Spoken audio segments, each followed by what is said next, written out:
Hi everyone and welcome.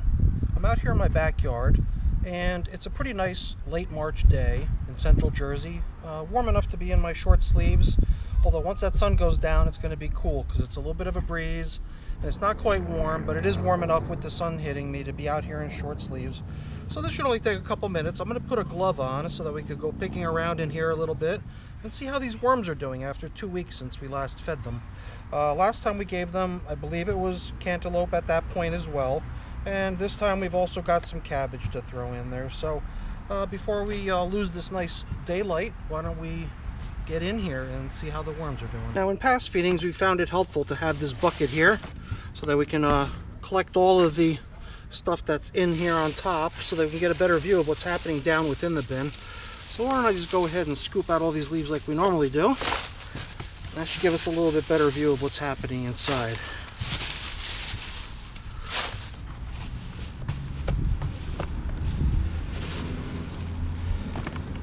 Okay, so I'm already getting down into the point where the worms are actually up in the bedding material and occupying it, because we've already got like some potato peels and some of the food that they were given last up in these leaves. And there's a nice moisture level. Even though it's been covered up, luckily the moisture level in here is pretty decent. So let's get the camera up a little bit closer so we can see what we're doing. There you go. We've got some really nice daylight streaming in here, so hopefully I'm not going to block it too much as I reach in here. But we can see bits of potato peels that were added here in a previous feeding. As we start scraping off the top a little bit, we can already see it's pretty heavily occupied by worms. Right beneath the surface, all munching away on the different types of food that they've got in there. I guess it was potatoes and cabbage, because I think I saw potatoes and cabbage as we were unloading what was in here previously.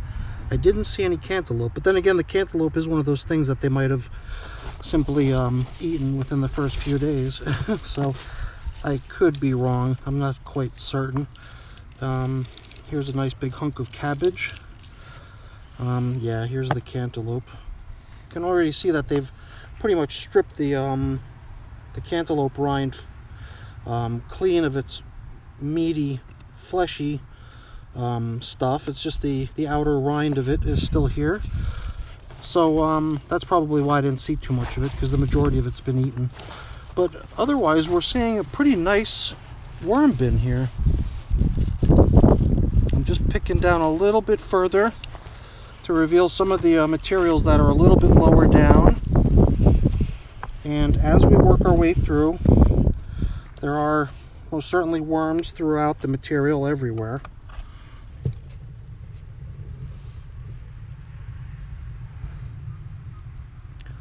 So I would have to say that this bin is most certainly thriving. It's doing quite well out here, even though it's been outside all winter and the temperatures have been a little bit cool. It doesn't seem to have bothered this worm population the least bit. I'm still seeing lots of materials that I believe I recognize as parts of my garden. When I dismantled my garden last season, I believe that was probably this stuff here. Went in here as sort of part of the bedding. Feels like it's breaking down quite nicely. I think down here we're already at the very bottom of the bin, where it's mainly castings that I'm noticing. So I definitely like the way things are progressing in this bin. It's a very lively, active bin full of worms. The worms that occupy this bin are a combination of European night crawlers and red wigglers. I'm not quite sure what the ratio was when I originally launched them in here. I believe there might be a little bit more of a red wiggler population, with some European night crawlers mixed in here and there. But from what I understand, they're fairly similar worms, almost indistinguishable from each other, except for the fact that I think the European night crawlers grow to a somewhat larger size. Alright, so all I tried to do there was sort of excavate a little bit of a pit so that I could drop in this next feeding for them. Alrighty.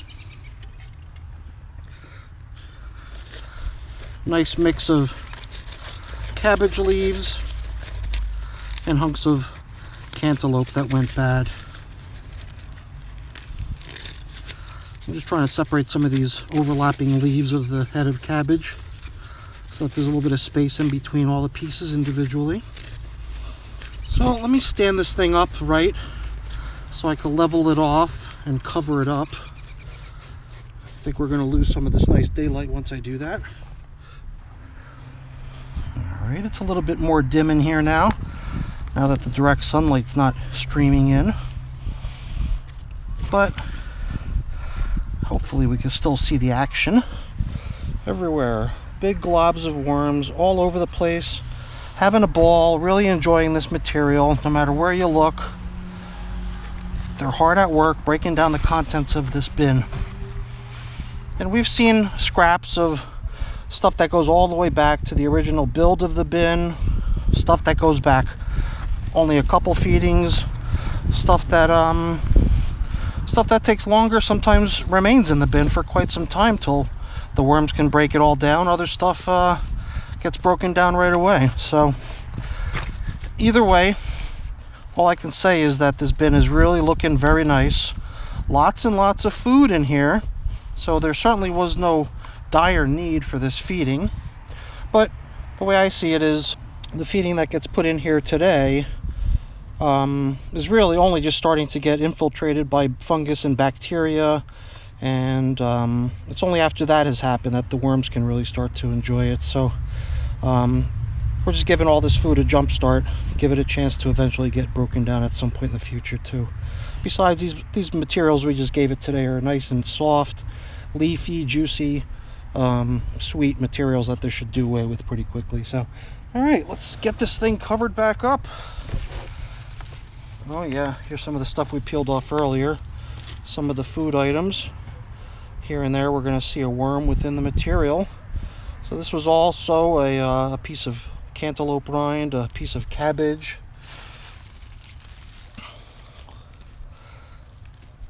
and leaves also, with the worms totally digging that as well. Oh, big chunk of cabbage. The worm burrowing down through it. Alright. I like to put this top layer on a little bit loosely. Don't want to cram it. I'm glad to see that the moisture levels are as good as they are. I do keep this bin covered so it doesn't receive any rainfall. Although once in a while, every time I know there is rain coming, I'll just leave it out so that it can actually receive a little bit of moisture.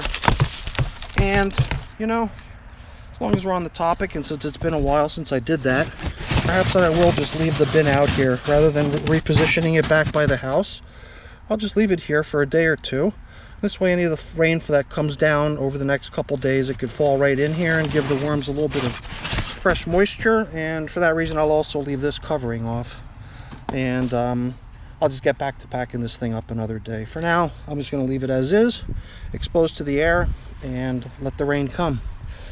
So that's it for today. Hopefully you enjoyed the video. If you did, please remember to give me a thumbs up. That's really appreciated. And also consider becoming a subscriber to the channel as well. That's really appreciated too. Thanks for keeping me company, and have a great day. Bye now.